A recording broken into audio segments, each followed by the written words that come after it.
Social cohesion and intangible aspirations are important, but so too is a vibrant economy. You need a vibrant economy if you're going to create jobs, if you're going to raise wages, if you're going to generate confidence in a brighter future. Because if the economy is slow, if nothing is happening, it's very hard to be optimistic, to find new opportunities, and to have a zest for tomorrow. You look at Japan, high level of income, high technology, very disciplined, very well-educated people. What is missing? A certain zest, because the optimism is not there, that they can grow, that tomorrow will be better. And it's an exciting journey we are on. And I think that's why growth is important to us. Besides which, without growth, as many members have pointed out, including Ms. Amy Kaur, it's the poor who are going to be worst hit. So when members say, well, we have overemphasized growth, I would say have a care. Focus on social issues. I've spent a lot of time talking about them. Focus on intangibles. Focus on the emotional connection. But don't forget, we need to feed our people and we need to grow our economy. We aim for high quality and inclusive growth. But we must also recognize that competition is fiercer than ever. Every year, the Chinese produce 7 million graduates. The Indians produce another 3, is 10 million, equal to 2 Singapores.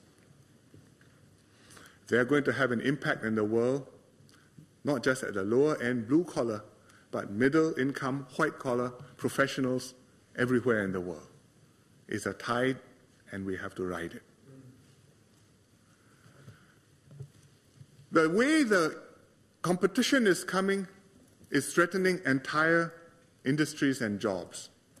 They call it hyper-competition. With the internet, it pervades every nook and cranny. And it's reaching out to the world of what are called PhDs, poor, hungry, and driven people. Everywhere. And there are many PhDs in the world like that. Poor, hungry, driven. We're not poor, we're not hungry, but I think we have to be driven. It used to be called outsourcing. You find a company in India, you give him the job, he does it for you, or China. Now they call it crowdsourcing. I put it on the internet, whoever can do the job, come, you take the contract, you do the work. Some are simple jobs, like web page design, writing a review. You can go to freelancer.com, crowdsourcing.org. If you have spare time and want some pocket money, you can just take a job like that and do it. Others are complex projects. The US Department of Defense, Advanced Research Projects Agency, DARPA, have got a website which is devoted to crowdsourcing the design of a UAV, an unmanned aerial vehicle. They didn't give a contract to Boeing or to Lockheed or to Airbus. They put it up on the web, and you form your own teams, and you post your design, and people will vote on it, and the best design will get a prize, and there's a chance they will build the thing. So it's a different kind of world. We would like to keep the competition away. Let's not have so many foreigners here because they compete against us. Let's give ourselves a bit more pay because, cost of living is high. We would like to improve our lives, but we cannot wish away the competition just by doing that. It's there. And there is not across the ocean. There is one mouse click. And that's the world which we live in. Whether you vote for the PAP or the opposition, that's the world we live in. So we have to recognize that. And if you look within Singapore, you have to recognize another very important fact, and that is that our growth is likely to slow down. Our economy is more developed. It can't expand in the same adolescent way as it used to, 7-8% a year, effortlessly year after year. We have domestic constraints of population and space. Thank you. population growing, Singapore getting crowded, space being allocated, we have to scramble to find new workers' dormitories, new factory land, new space for highways, for parks. Everything which you put in, something else has to be displaced. We are slowing down the inflow of foreign workers and immigrants. But that means squeezing out more businesses and reducing more growth. There's a very high opportunity cost. There's a trade-off. Already many employers are feeling it, especially small and medium enterprises, and especially those which are run by Singaporeans, because they tend to be the less generous paymasters and the first ones to run into difficulty, not able to get workers. But it's not just the SMEs, it's also industries staffed mainly by foreigners serving Singaporeans, like nursing homes, because if you can't find staff from the Philippines or from Indonesia or wherever the nurses come from, you will not find enough Singaporeans to do this.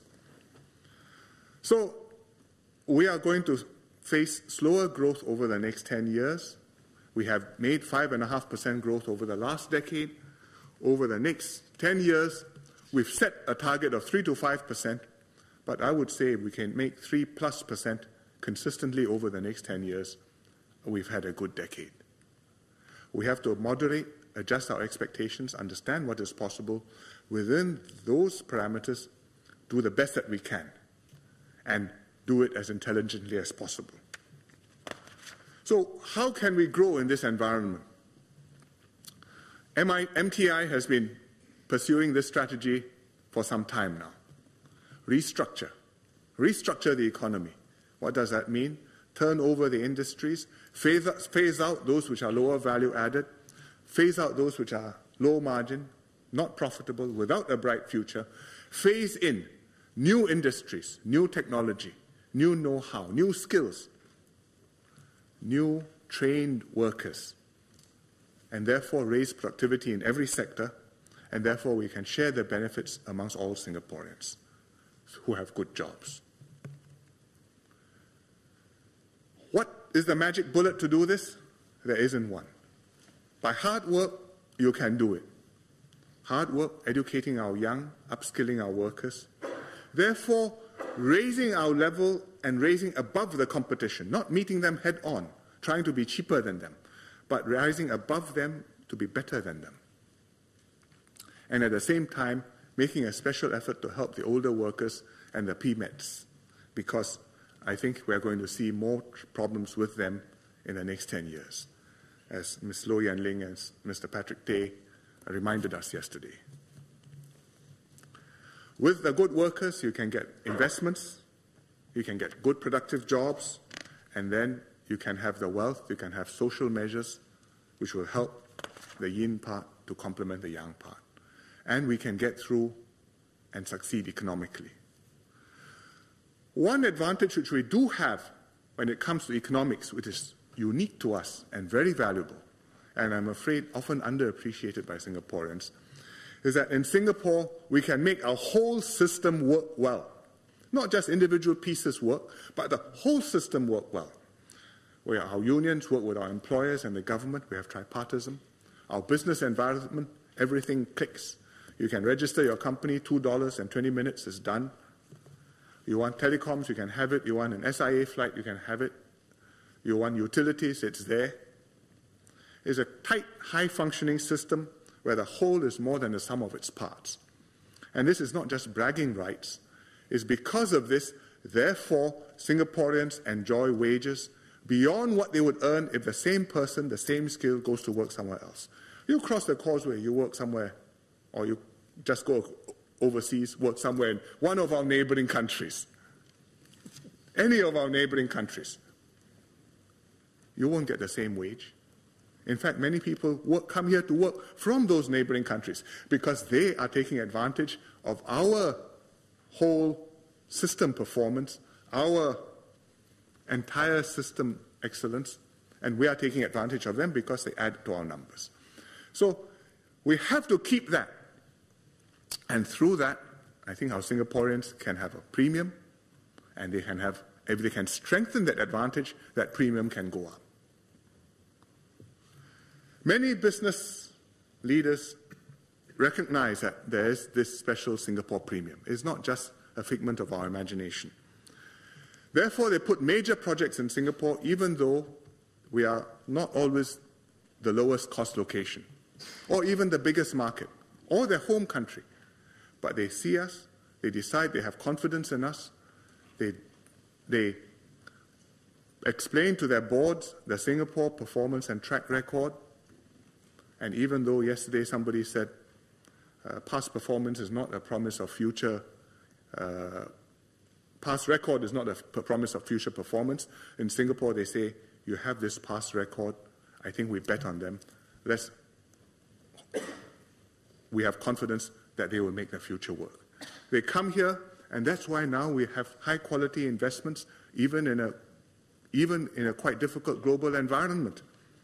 And when they meet me, which they often do, I've met quite a number of them recently, they strongly advise me to uphold the fundamentals, stay the course, and never lose this advantage.